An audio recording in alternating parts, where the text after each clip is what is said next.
Let's get into the upcoming season. The Amazing Spider season started September 3rd, 2024, about 6 hours ago. Close to 4 hours. It's not the greatest title, but you don't have anywhere to go but down after Spider-Versus. Our premier card comes with the season pass, Symbiote Spider-Man, 4 cost, 6 power. It's pronounced Spider-Man. Spider-Man, 4 cost, 6 power. Activate. Merge your lowest cost card here with this. Copy its text like it just revealed. All right, let's talk activate. Activate is not an on reveal. What it is it is a ability where when you lay the card out there, at any point after you lay the card out, you can hold your finger on the card and it will activate the ability of the card. And we just did a battle where Evan Bevins was able to use the Symbiote Spider-Man. Tell them the results were. How did it feel? Give us your first thoughts. I kind of thought I wasn't sure what it would do. I guess I was thinking it would be kind of like Hulkbuster, where it just adds to that, but the card actually becomes Symbiote Spider-Man, but it keeps the abilities. I tried it on Colossus that I'd played on the negative zone, and part of Colossus's ongoing ability is that his cost can't be reduced. So I played that, and I was curious. When it added 6, the card became Symbiote Spider-Man, but it copied Colossus's text, and I still had 9 points on the negative zone. All right. I still don't think I beat you, though. At least not that game, anyway. Maybe at that location. I have a question about what they're doing here with this. So, what is Symbiote Spider-Man an actual character in the comics? Or is it just Spider-Man with the suit? There was this kid named Peter Parker. He went to a science experiment and got bitten by a radioactive spider. A lot of the time he had a red and blue costume, but then there was this story called Secret Wars. As far as I know, it's the same one. They have done a couple of series that I haven't read, which is terrible because Peter David wrote them, but these flashback Marvel series where somebody at Marvel was like, hey, I assume it went like this. Hey, some of our new stuff is rubbing fans the wrong way. They wish the old stuff was back. Why don't we put out a bunch of limited series set during these fan favorite runs and give them more stories from the creators they liked back then? They've done a couple of these Symbiote Spider-Man ones with Peter David. I assume this is the Spider-Man we know and love. It looks a little odd on the art, but I'm holding out for that In-Hyuk Lee variant at the end of the season pass. Mm-hmm. I mean, this is, I've been saying for a while that they sometimes go a little too far on the variants and actually make a whole nother character just a variant. And now they're actually making 2 variants their own cards this season. We'll talk about another one later, but we've got a black costume Spider-Man variant that you used in our battles. As far as I know, this is the same one. They could have just called it a symbiote if they wanted it to be just a symbiote that attaches to people. So I'm assuming that's what it is, but it basically functions like a symbiote. Like I said, it's kind of like a Hulkbuster that you can use on cue is what it reminds me of. Right. It looks pretty cool so far. I can see using it with Gilgamesh, or it's hard to get it out there early enough to do anything with Deadpool, although since it's the lowest cost card, you could already have destroyed Deadpool a few times and put it on him. True. I'm sure we'll see this guy in some destroy decks. You get him out there a little earlier with Zabu, but since it's based on cost and not power, you don't really need to get him out there much earlier. It'll be neat to see what they do with it. My first thought was play him on Nightcrawler or Jeff, someone you can move around. Or if it's somebody where you play him on someone and copy them. If you play it on a card, like you play it on the cloning vats or something like that, and then it copies the card at the new power, but I don't think that would work because you have to activate it, and that's usually on the last card played. Although if you keep cloning Symbiote Spider-Man... That's what's going through my head. I was like, keep cloning him, activate, clone, activate, clone, activate. I mean, what do you want to do at that point? You get a massive card out there. He would get pretty big. Or you could just add him to multiple cards. I don't know. Of course, then somebody would just bring in Shang-Chi on your day. Yeah. All right. Next up, Silver Sable, 1 cost, 1 power. On reveal, steal 2 power from the top card of your opponent's deck. She is going to be a little 1 cost wonder, in my opinion. She's going to be able to grab some power. I say you get Wong out there, Mystique, or Odin. She has the potential to continually knock some power down off of some people's cards.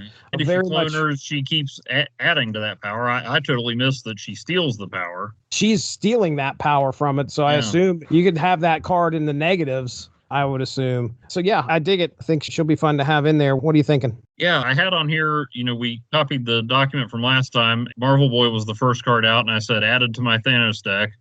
I just left it here because I had one key left, and I tried it, and I got Silver Sable. Wow. Hey, maybe I got 2 on the first try this past season, but the others took like 2 or 3. But yeah, I got her and put her in. I don't have any 1-cost cards in my Thanos deck because he brings his own, but I was like, we'll give it a try. I've got a few ideas. I'm thinking about doing a deck that focuses on stealing power from your opponent's cards, which would work well with Ajax. I don't know if I can bring myself to spend resources on Ajax because it reminds me of the Deadpool movie and the blah, blah, blah. Anyway, actually, what he reminds me of even more than the Deadpool movie, look at that card and tell me it doesn't look like an alternate costume for Barry from the Tick. Look at that shield. All right. I'm very much reminded. That's not Barry. I'm very much reminded of an Image character when I see Ajax for some reason. I don't know why. I mean, it's not like it points directly to one, but I'm just like, that dude, looks like he belongs in Image for some reason. He's a member of Brigade. I think of the Tick versus the Tick every time. Which makes me think of the evil Midnight Bomber, what bombs at midnight, who is just magical. Oh. But yeah, here's another aside. My first internet-capable computer, I found out you could customize the sounds when it did certain things. When I powered it on, it played George's answering machine from Seinfeld. All right, Believe it or not, George isn't an... And then when I shut it down, it was a rant from the evil Midnight Bomber, what bombs at midnight. That's funny. So I've never had a computer be that wonderful since. I mean, they can do more stuff, but bring a smile to my face like that one. Mine was so I didn't have a computer. This was at college. My buddy Beaver had a computer, but we were both big fans of Back to the Future. You went to college with Justin Bieber? Not Justin Bieber. Oh. My buddy Brad Beaver. So we started messing around, and sure enough, it was when we powered the computer on, it was when this baby hits 88 miles per hour. Anything else on Silver Sable? No, that's it. I'm gonna try out nice mid-level Marvel character who's been around a while, so it's nice they can still pull some of those out that aren't super niche. Madam Web, 2 cost, 1 power, ongoing. You can move one of your other cards away from here each turn. Yeah, I'm digging this. Do you get to pick the one that you move? It sounds like you do, because it says you can move instead of move. Think about that.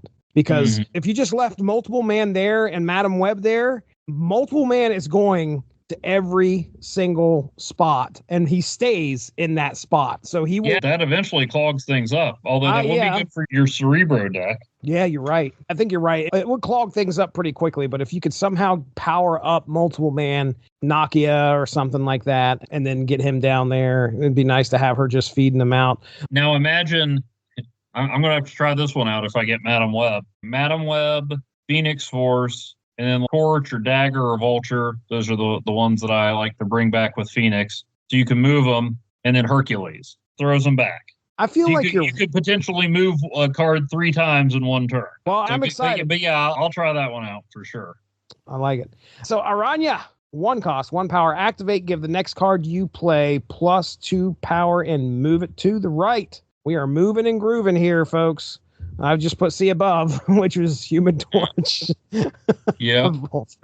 I see where you put C above, too. Yeah. And make sure that to the right of her is Hercules or Madam Web. I like the +2 because you can definitely get her out and get Human Torch out there. He's already got a bit of a bonus. Moving him around. Yeah, he could get big quick. Get him out there early. Pat Kyera. My gosh. You do not want him getting killed. All right, Scarlet Spider. I like that they're doing a lot with move. It does fit with what they've done with the Spider characters before. Hey, player activator and drop Spider-Man 2099 on there. Yes. I like, because I was reading somewhere that they were saying move wasn't doing as well, and the only way to be competitive with a move deck consistently is to use Phoenix in it, and that's what I found. I had a move deck that I called Portals after the greatest scene in movie history. I used that, and then eventually I was just like, no, I need to have Phoenix in there to boost them up even more. So that's my go-to move deck now. What you run into there is you're like, how many cards can I get in here to move stuff, and how many cards can I get in here that benefit from being moved? So this is giving you more options and more things to try. Yeah, for sure. Next up is Scarlet Spider. This is the other one we were talking about, that a variant has now become a card. 4 cost, 5 power, activate, add an exact clone of this to another location. And essentially, it's a 4 cost, 10 power card. You're going to split 5 up in one lane and another lane.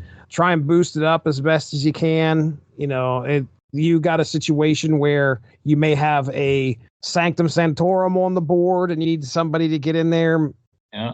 Take a shot with Scarlet Spider and see if you can knock something in there. Play Aranya, play Scarlet Spider, play Symbiote Spider-Man at the location to the right, activate Aranya, activate Symbiote Spider-Man, activate Scarlet Spider. Wow. I wonder 2 13 cost cards. What would happen at that point? You would have Aranya knock it over, give it +2. It'll be a 4/7.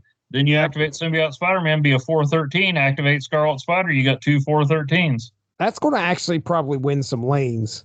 I think the more cards you have that's got a turn, I think you're going to have a tough time sometimes getting those cards in your hand. However, when it does happen, it'll be nice. You can pack Nico and Hulkbuster, maybe even Shuri and Zabu. That's a lot of 4 costs there. Right. Should be writing this down.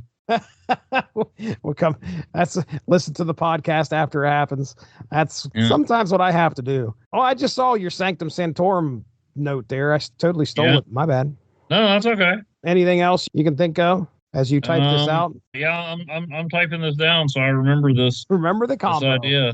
We'll go ahead and move into locations.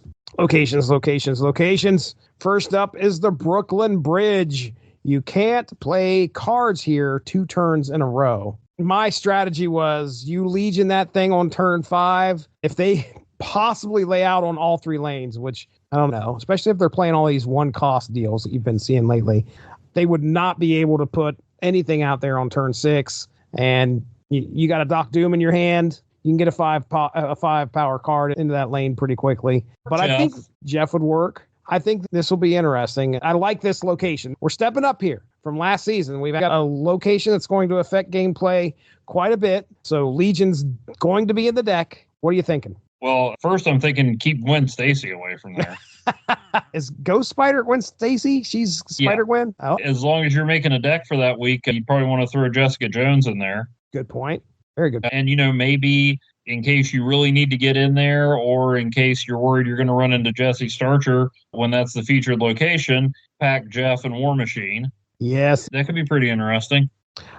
Next up is Otto's Lab. The next card you play here pulls a card to the enemy side from their hands. And Doc Ock got nerfed to where he only pulls the lowest cost card out of the player's hand and puts it on the enemy side. And it's just 1 card. It's the lowest cost card. Ouch. What a nerf. But now we've got a location, which I assume the next card you play, it's just going to do it that 1 time. Yeah, but it says a card. It's a random card. Any card out of that person's hand, which will be nice. So it's not as powerful as the original Doc Ock, but it's more of a wild card than what he has now. Make sure you're packing cards that don't have much of a drawback. Things that aren't completely hinged upon something else, and you can play at any point. That was my strategy. Anything else to add to that? That one will definitely mess up some plans. All right, there it is, ladies and gentlemen. That is our discussion on the amazing Spider season. It's already out there right now here in September of 2024.